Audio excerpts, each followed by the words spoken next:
and I welcome the opportunity to speak on this. And I won't be supporting this piece of legislation, although I would class myself as a law-abiding citizen and believe in the necessity of laws. But what's happening here is draconian legislation being rolled forward without any debate, except for this limited debate in the Dáil. Now, we are back debating the extension of 4 pieces of very significant legislation without any review of their operation, no evidence put before us, except your speech today, Minister, that tells us that it doesn't sit easy with you, which is a profound statement, isn't it? That the legislation doesn't sit easy with you, but no analysis of its operation, no human rights assessment, no concrete analysis of the effects of the legislation to date or how it's been operated, no pre-legislative scrutiny.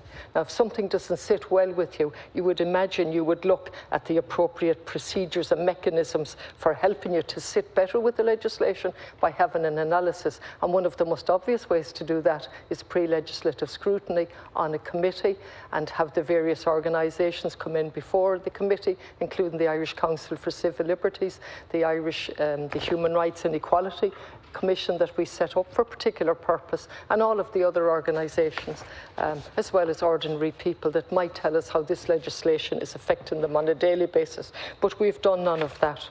We haven't had a Bill's Digest because the Library and Research Service haven't had a chance to do a comprehensive note so that we can be educated in relation to this. The bill was listed as a priority bill in the government summer legislation, so there's no surprise about this, and we knew about the sunset clause.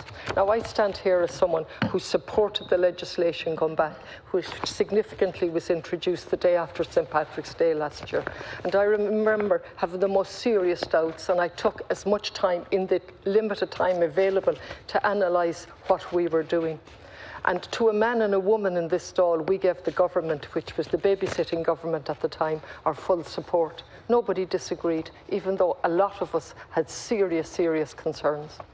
And since then, you've come back with various, as well as that, of course, it's a regular activity that you include good and bad in a piece of legislation, so that we here in opposition are caught saying, God, if I vote against that, then I'm voting against the payments which are absolutely necessary. So it's seriously disingenuous of this government and the previous government that they would approach legislation like that. I gave my consent back in March 2020 on the basis of full and frank disclosure. If you go back over any of the speeches I gave since, it was to point that out. And I wanted to trust, even though my whole experience in life told me not to trust. It was a pandemic. And for the sake of very vulnerable people in Ireland who need to be protected, I went with that legislation on the basis that you would come back and give us full and frank disclosure of how the legislation was being used. We're standing here today amending 4 pieces of legislation, as I've already outlined. I won't go into them, they're all outlined here in the bill that you have before us, which give absolutely draconian powers to the Garda Síochána and indeed to other agents of the law, like a medical officer. And I would have thought at the very least you would explain to us why that's necessary a year and 2 months after, approximately, since the pandemic was declared and when the numbers have gone the right way. And I must say, I don't like speaking in numbers really, but as of the 14th of May, which was the last update we had 254,870 cases, people who've had COVID, and 4,941 deaths. I believe that some of those deaths should not have happened, but that's a debate for another day. I believe we did not protect our vulnerable from day one. I believe quite a substantial segment of the media had absolutely no interest in questioning what was happening, when some of us questioned way back March and April in relation to nursing homes, meat plants, direct provision centres, which were not put to the top of the list. And I can forgive mistakes being made because it was an emergency, although we were fully aware in January, February and March what was going on in other countries. We should have been fully aware from the HEQA reports of the states of our nursing homes.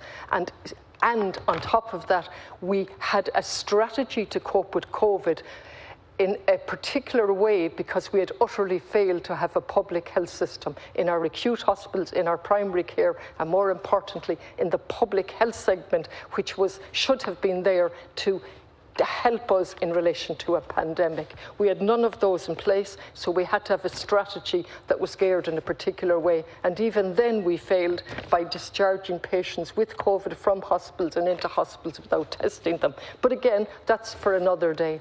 We set up a committee under the chairperson of Michael McNamara, Deputy McNamara, which did a very good job, and produced a report which was ignored. And also the committee was disbanded. Now, in a pandemic, we need trust. And when every TD in the Dáil gives a government their full support in relation to draconian legislation, then if you betray that trust, it has the most serious consequences for democracy. It has serious consequences for me as a TD, as a woman, having no trust in a system, so I can't inspire trust. And I still went along with you up to a point. But as more and more legislation came before us, without any analysis, without any data, and again today, I say no. I cannot do that, Minister. And I don't think it's good enough for you to come in here and say it doesn't sit well with you. And I don't think it's good enough to come in and say a piece of legislation which allows for rolling sunset clauses. And it was the opposition and the Irish Council for Civil Liberties and the other organisations on the ground that insisted on a sunset clause in the first pieces of legislation. And now even that has been undone with a series of rolling sunset clauses. And again, you tell us you're going to change that with an amendment. And it's almost, if I was cynical, and I am deeply cynical, but I try not to be, you would think that we're now going to talk about a sunset clause and how great you are to realise we shouldn't have rolling sunset clauses, and you're willing to change on that, as opposed to a full and frank analysis of the draconian legislation, not here in the Dáil eventually, but after a committee analyses it. If you look at the Mental Health Tribunal, which has been mentioned by Deputy Bruton, and it's extraordinary what he said. I found myself totally in agreement with him. He said it was time for a forensic analysis of the legislation. One wonders how this legislation is going to be passed, because there's been no forensic analysis. And if Deputy Bruton is saying it's important, you would think the government might think it's important, and we're going to pass it without any forensic analysis. So we look at the Mental Health Tribunal. It was brought in by the 2001 Mental Health Act after huge effort, after huge analysis, and then like that we say the Mental Health Tribunal can be reduced to one person and done by paper. You'd imagine, Minister, that today you would have some statistics for us in relation to the operation of the Mental Health Tribunal. You would imagine you'd have some information for us on how many people a medical officer has decided, in their opinion, they're a threat in relation to the spread of COVID and so on. But there's absolutely nothing before us. The one good thing that was done was by the former Minister for Justice, who gave a role to the police and authority to monitor this legislation. And that in itself is a fascinating, has produced fascinating reports. I think they're up at 14 or 15 reports, and I've watched them closely. And in April, they told us that there were 20,242 fixed FCNs for breach of COVID regulations. 72.4% of them was against people for leaving their homes. The 18 to 25 age group received 53% of all the fines, and 75% went to males. The point I'm getting out here is there's a trend in relation to how this is being applied. Now, we have regulations that have never ever been looked at in the Dáil. The total figure, as I look at it now, is I'm running out of time, unfortunately. I won't. I'm going to finish. Thanks very much, Michael. Thank you. I think it was, yeah. 92 COVID-related statutory instruments, 92. The Policing Authority says, and I'm paraphrasing them, absolutely impossible to follow. The Irish Human Rights and Equality Authority say very difficult to follow. At the very least, regulation should be brought before us. At the very least, they should be published before they become law. None of this has happened, Minister. I could go on, but I won't. Maybe I'll get another chance at the amendment stage. We're going to talk to Anish.